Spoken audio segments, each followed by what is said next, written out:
तो हमारा काम करेगा,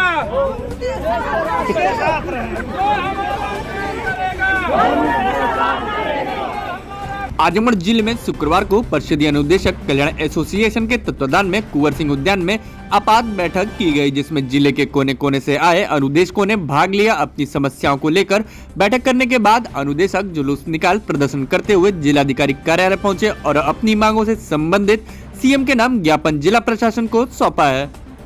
इसी दौरान पत्रकारों से बात करते हुए एक महिला अनुदेशक रो पड़ी और अपना दर्द बयां करते हुए कहा कि एक ही स्कूल में तैनात सहायक अध्यापक को सरकार 90,000 दे रही है, तो वहीं उन्हें 9,000 दिया जा रहा है। जितना वो ड्यूटी देते हैं उतना ही हम भी ड्यूटी दे रहे हैं।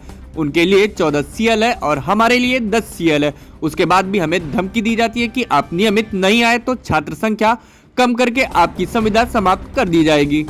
हम सभी लोग समान कार्य के लिए समान वेतन के लिए लड़ाई लड़ रहे हैं, लेकिन सरकार उनकी बातों को ध्यान नहीं दे रही है।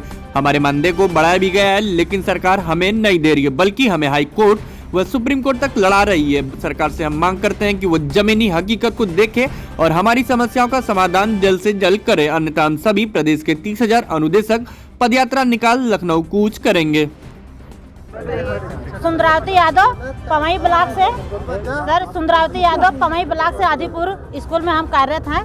सर, हम 2013 हमारी नियुक्ति हुई, उसमें कोई समस्या नहीं थी। सरकार हमको अंशकालिक अनुदेशक के नाम पे जब यहाँ रख दिया तो समस्या, जब महंगाई है, महंगाई इतनी चरम सीमा पर है, उसको देखते हुए हमारे मानदेय को जब नहीं बढ़ाया जा रहा है तो हम बहुत विकट परिस्थिति में से गुजर रहे हैं। रही बात कि 9,000 मानदेय हमारा, 9,000 में हमारा कुछ पालन पोषण नहीं हो रहा। आप समझ सकते हैं पेट्रोल कितना है, और हम अनुदेशक बहनें कम से कम विद्यालय से 30 किलोमीटर हम जाते हैं, 40-45 अदर जिले में भी हमारी बहनें हैं। बताइए, ट्रांसफर की जो सुविधा दी गई थी उसमें एक पहला चरण हुआ, इसके बाद कोई समस्या का समाधान करने के सरकार नाम नहीं ले रही है, और पता नहीं कितनी विकट समस्या हम लोग के सामने है। रही बात कि सबसे मुख्य व्यवस्था ये है कि एक विद्यालय में हम कार्यरत हैं और हमारे सहायक टीचर हैं, वहीं हम वो 90,000 पा रहे हैं, हम 9,000 पा रहे हैं। 9 से 3 और ड्यूटी दे रहे हैं, 9 से 3 हम ड्यूटी दे रहे हैं। उनके लिए 14 CL है, हमारे लिए 10 CL है। उनके लिए चाइल्ड केयर वाली सब छुट्टियां हैं, हमारे लिए कुछ नहीं। क्या हमारे पास बच्चे नहीं हैं?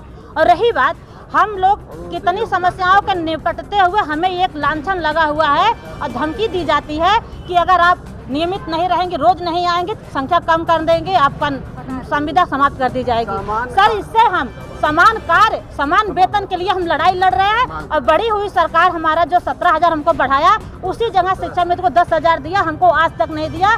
2017 से 17,000 पास है, 9% ब्याज जोड़ करके सरकार देने को आदेश दी है। आदेश के बाद 9,000 रुपये के लिए सरकार हमको high court, supreme court, double bench तक लड़ा रही है। आप सोचिए, हम लोग उस पोजीशन में नहीं है। आज इतने दूर दूर से हम लोग आए हैं अपनी पीड़ा यहाँ बताने के लिए। कैसे 65 किलोमीटर से मैं आई हूँ, और मैं इतनी जटिल समस्या में हूँ कि मेरे पति भी बेरोजगार है, और बहुत दुख होता है इस बात को सबके सामने कहने में। ये बताइए, 2024 का चुनाव भी आ रहा है। हाँ, हम सरकार का साथ है, लेकिन सरकार हमको ध्यान दे। हम सरकार विरोधी नहीं है, लेकिन सरकार हमारी मांगे पूरी करे, हमारी समस्याओं को समझे और हमें समान कार्य समान व्यवहार पर नियमित करे।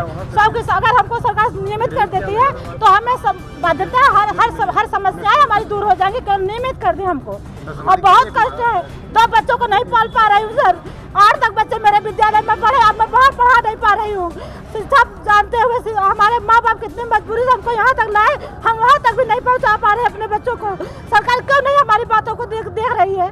और पहली बात, और दूसरी बात, हम क्या नहीं करें, हमारे हर तरह के हमारे गुणों को सरकार परखे, जमीनी स्तर पे आके देखे कि कितना दर्द है अनुदेशकों के अंदर। जैसा गणेश यादव, जिलाध्यक्ष आजमगढ़, और हम लोगों की ये 10 सालों से मांगे रही हैं, लेकिन अभी तक आज तक सरकार उस मांग को पूरा नहीं की है।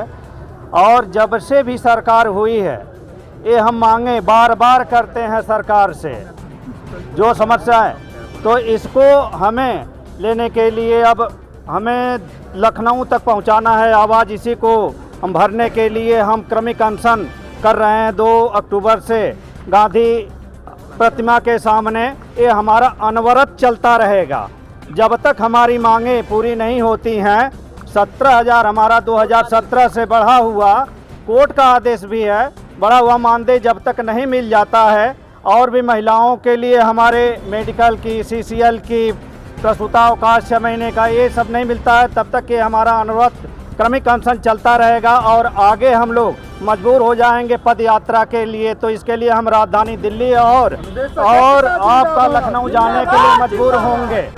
तो ये हमारी मांगे अगर शासन और डीएम साहब के द्वारा, बीएसए के साहब द्वारा हमारे मुख्यमंत्री तक पहुंचाई जाती हैं और मुख्यमंत्री हमारे मांग को पूरा करते हैं तो उनके हम हृदय से धन्यवाद देते हैं। और इतने अंदेशकों का घर भला होगा, क्योंकि 9,000 रुपये में हमारा घर नहीं चल सकता है।